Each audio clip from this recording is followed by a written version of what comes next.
ఒక బానిస పిల్లవాడు, ఒక దేశానికి అమ్మబడిన ఒక బానిస పిల్లవాడు అదే దేశానికి ఉన్నతమైన స్థానానికి ఎగబాకి ప్రపంచాన్ని పోషించాడు తనకున్న జ్ఞానం ద్వారా, తనకున్న శక్తి ద్వారా. What an incredible life story that was. ఈ రోజున ఒకవేళ కూడా బానిసగా ఉన్నావేమో, ఒక దాసునిగా ఉన్నావేమో ఎక్కడైనా, లేదా ప్రతికూల వాతావరణం నలిగిపోతున్నావేమో, అందరూ నిన్ను చూసి నువ్వు ఎందుకు పనికిరావంటున్నారేమో, you are good for nothing అని అందరూ నీ మీద లేబుల్ వేసేసారేమో. But remember, God is the one who exalts you. దేవుడే నిన్ను హెచ్చించువాడు.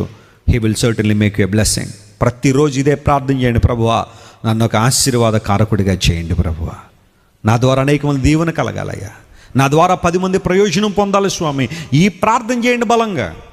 దేవుడు నిన్ను ఆశీర్వాదకారకుడిగా చేయడానికి నిన్ను ఖచ్చితంగా దేవుడు ఆశీర్వదిస్తాడు. హల్లెలూయా. ఖచ్చితంగా దేవుడు నిన్ను ఆశీర్వదిస్తాడు.